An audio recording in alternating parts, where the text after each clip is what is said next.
Hello and welcome to my channel.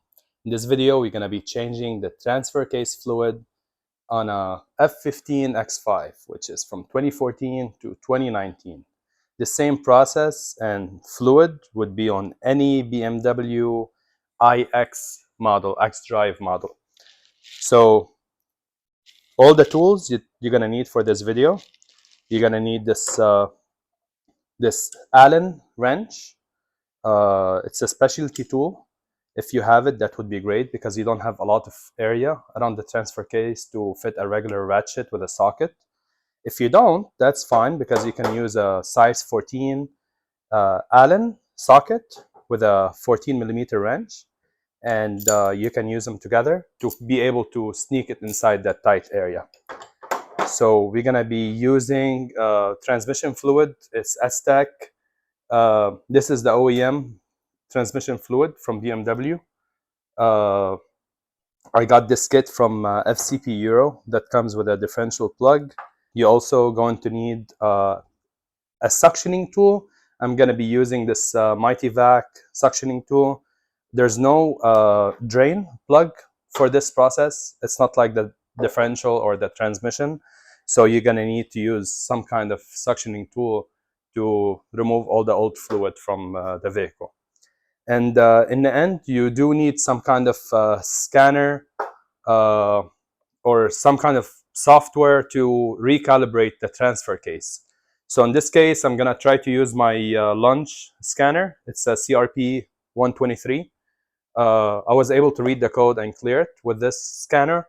If it doesn't work, I do have an ISTA software on my laptop that I'm going to try to use to be able to recalibrate the transfer case. The reason I'm doing this job is there's no engine light for the transfer case. It's hard to find the problem whenever a transfer case fluid is needed. BMW recommends to never change the fluid on differential transmission on those BMWs. They say it's lifetime oil, but lifetime oil does not exist. Usually lifetime oil only lasts till 80,000 miles or 100,000 miles. This X5 got 110,000 miles. I've been feeling hesitation on acceleration, and that's usually caused by old fluid in the transfer case. That's the reason I'm changing the transfer fluid. So let's get to it. All right, so first step is to jack up the car. Luckily, I have a lift that I can use. So after you jack it up, the transfer case location is over here. So it's right in the middle of the vehicle by the driver's side door. You can see this is the transfer case right here.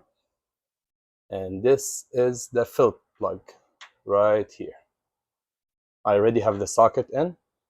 As you can see, you have a very tight fit. You can't put a ratchet over here to be able to ratchet on a socket. So I was hoping I can use this tool, but even this tool, the special tool that I have, didn't really fit. So I'm just gonna do it with a socket and wrench method.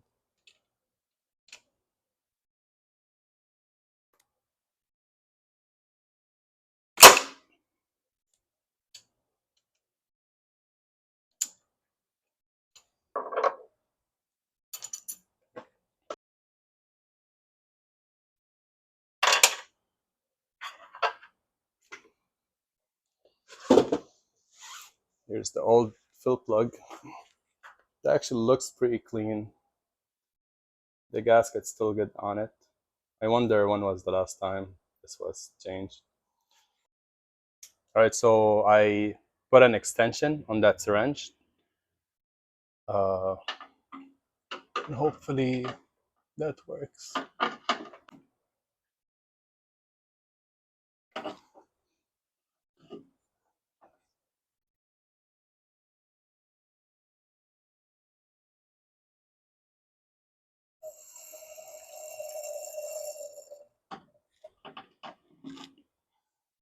That's the first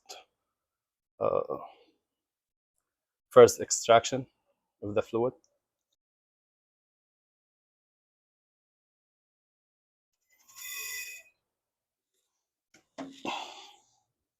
Here's the second one.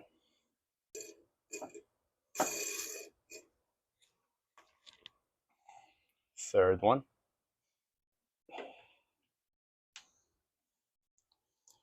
All right, I think that's the last of it right here. Okay, so now it's the same process, but we're taking fluid from the new oil and putting it in the car. And that's how clear the oil should be. It's very clear, a little bit yellow, and should be the same way we extracted it. Now we're gonna put it back in.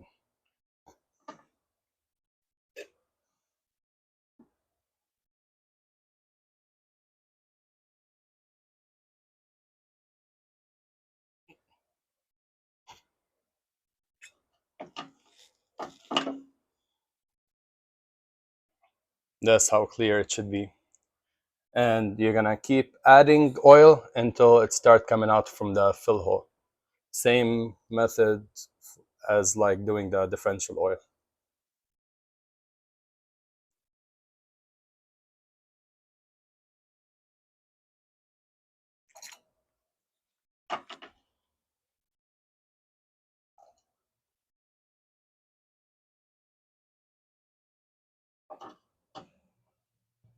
There we go.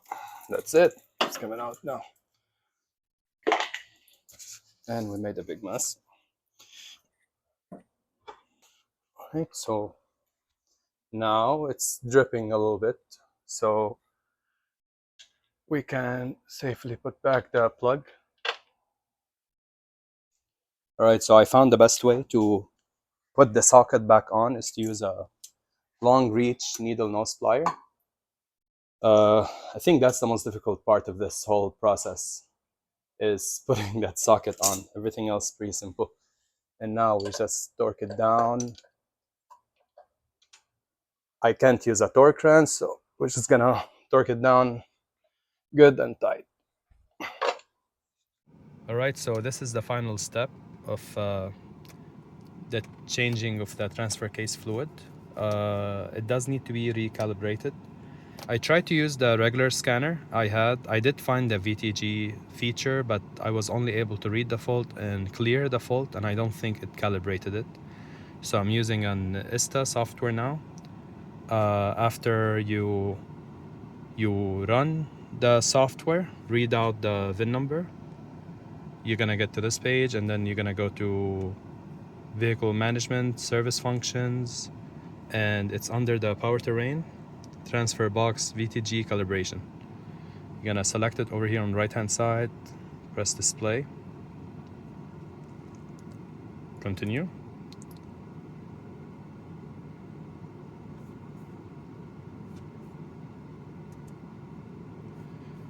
Engine off, terminal 15 on, calibration value and VTG control is valid, no fault code existence. Do you want to run the service? Yes. Continue. And now you can hear the car doing stuff. You can hear the transmission under it moving. When I did that with a scanner, it definitely didn't recalibrate it the right way. So now it says VTG has been calibrated. The new calibration value has been stored in the VTG control unit. Calibration value after calibration 11.9. Difference compared to previous calibration value 0.6 degrees. So it was 0.6 degrees off. That might be the cause of the hesitation I was having in the car. It was only when I accelerate on high speed I feel hesitation from under the car, not from the engine. Engine RPM was good. It's not like a misfire. It feels like a misfire, but it wasn't a misfire. So maybe that was the reason why. And now I'm gonna take it for a test drive and see how it goes. All right, so this is the end of the video. I just took it for a spin. It drove pretty good. Big improvement from before. I hope you guys enjoyed watching the video. Please like, comment, share, subscribe, and see you next time. Thank you for watching. Bye.